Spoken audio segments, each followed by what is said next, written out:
Are you ready for the quantum age? Humanity's next step in evolution? Dream Vision 7 Radio Network invites you to the extraordinary platform of evolutionary voices for the quantum age. Let's explore. Learn more about this upcoming age where we bridge science with spirituality. Where potentiality meets reality. Where we take compassion into action. Our trailblazers and visionaries will ask the whys, the what-ifs, while igniting continuous possibility. Come along with us into an age beyond what we know today, where we can grow together in unity consciousness. Experience evolutionary voices for the quantum age, Monday through Friday at 8 a.m. and 8 p.m. Eastern on DreamVision7Radio.com. Welcome to What's in Your Way is the Way with your host, Mary O'Malley, inviting you to open to the radical notion that in your life, whatever you perceive to be in your way is the way.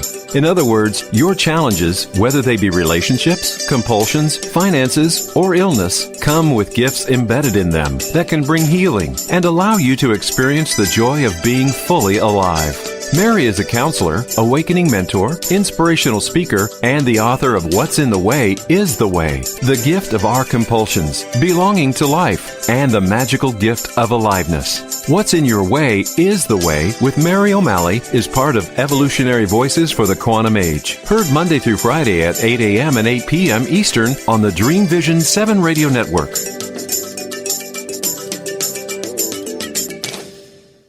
Welcome to What's in Your Way is the Way.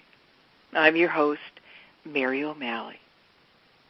And today we're exploring how pain can transform your life. What a novel concept that pain can be a fierce but truly benevolent teacher. So in my early 20s, I was in a head-on automobile accident. A man had a heart attack in a car coming from the other direction and came over into my lane and hit me head-on. And I am here to tell you that that accident was truly a gift. Now, before you think that I'm insane, I will tell you that I don't like the ramifications of that accident. I don't have to like it. But I trust it because it has taught me so much, this pain that began on that horrific day. So we're going to be talking about physical pain. But towards the end of our time together, I want to talk about how to translate this into the mental and emotional pain that we all carry, how we can not only transform it, but use it to transform our whole lives. So, what did I learn from this intense pain that has come and go and changed and moved around, but gotten more intense as my life has unfolded? The first thing it taught me is we are trained to resist discomfort. And what we don't see is that this imprisons us. It keeps us caught in a ball of resistance. And as long as we are resisting what we are experiencing, we are also not open to life. We are cut off from being here, available to life, the moment it appears out of mystery. Now, I think that I could win an award of one of the great resistors of all time. I mean, for heaven's sakes, I once gained 97 pounds in a year as I was washing everything down with alcohol. And when all of that didn't take away my pain, I then tried suicide 3 times. All in an attempt to get away from pain. It took me a lot of years to see that in resisting discomfort, I actually amplified discomfort. So my resistance became my jailer because pain became my enemy. I want you to really get a sense of this, that what I did in all those years was that I turned away from myself. I turned away from myself into drugs and alcohol and food and self-hate. And all the while, nobody ever showed me how to turn towards. When I began to become curious about this, and this began when I met Stephen Levine when I was 39. He's written many books on death and dying, but they are about how to be fully alive. And he has been at the bedside of thousands and thousands of people in the dying process. And this is when resistance is oftentimes the greatest, because the pain is the greatest. Not only the physical pain, but the mental and emotional pain of life ending, of regrets, of longing for that this never got done, or I never had this. And those people on their deathbeds taught him how to move beyond resistance and be with whatever they were experiencing.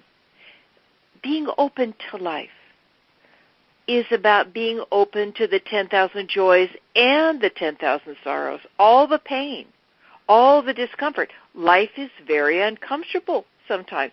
It hurts to be alive sometimes. And we have this romantic version of living in the now that, oh my God, it's Shangri-La. Living in the now is being open to the great river of life. And we can't really know what that means, living in the now, until we learn how to be with discomfort. Until we learn, and this is what this back pain taught me, well, one of the many things, is that most of my pain was resistance to the pain. You just imagine me as this wave of pain comes, and I put my fingers on my nostrils. It's like, oh God, this is a horrible smell of pain, and see me tighten my shoulders, and see me cross my arms over my chest, and see a scowl on my face, and see me turn away. That's the mind's attempt to get away from pain. And can you see with that tight body that I actually amplify the pain? They've shown this physically, that when you are in pain, our conditioned mind tightens down around it, and it actually irritates the nerves. It irritates the tissues that are already inflamed. Did I begin to do this all at once? Absolutely not. It was this slow process of beginning to recognize that, oh my God, I hate discomfort. My mind did. And, oh my God, my resistance to discomfort actually amplified it. Not only physical, but mental, emotional, and spiritual pain. So Stephen taught me how to be curious. See me again in that scrunched up ball of resistance, and see now that my hands are over my eyes. They're no longer crossed on my chest. My hands are over my eyes, and I just want all this horribleness, whatever it is, a broken heart, a stubbed toe, somebody that didn't return a call and it was a very important call. Just see my hands over my eyes, and then see my fingers, maybe only two of the fingers, open, just a crack. And I begin to turn towards. I begin to become interested in what I'm experiencing. I even begin to become fascinated. Slowly, I learned to be curious about what I was actually experiencing, to actually directly experience my experience. And much to my amazement, I began to see that while resistance amplifies suffering, the light of my attention, the attention that for maybe 2 seconds doesn't want anything to be any different than what it is, the attention that is focused right there like a laser beam, that kind of attention heals. And you know what I'm talking about. Just think the last time you were having a really hard day and somebody really just listened to you. They didn't try to fix you or change you or judge you or analyze you or ignore you. They just listened to you. This is phenomenally powerful, and we're only beginning to realize the healing power of our attention. But of course, when I first learned this, 99% of me was still resistance to what I was experiencing. That's how I had been conditioned. That's how you have been conditioned. So Stephen taught me to keep my attention there by beginning to become really fascinated. Okay, how big is this pain? Size of a golf ball, a baseball, a basketball. Does the pain have a shape? Or is it more amoeba-like? Does it stay in the same place? Or does it move around? Is it throbbing, aching, stabbing? I think you get the sense of what I'm trying to get to here.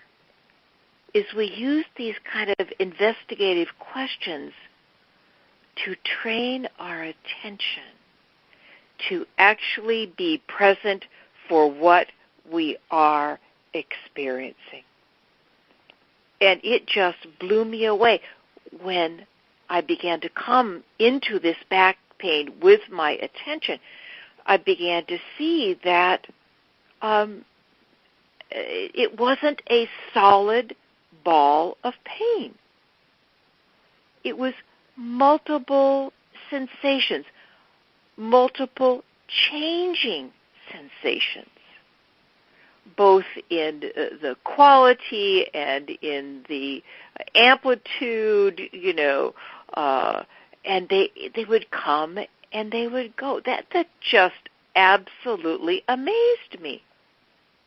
I thought, when I was in this resistant mode with my teeth clenched in my hands over my eyes, that this was just this horrible, solid ball of yuck, But when I turned toward it and began to investigate it, that turned out to not be true. And as I learned how to investigate, and remember, I could only do this for 5 seconds, 2 seconds, 10 seconds at the beginning, I would see that when my attention was there, the tissue around the pain would soften. And when my attention went back up into my mind, oh, my God, but I hate this pain, and oh, my God, I got to go to sleep. I've got, a long day tomorrow.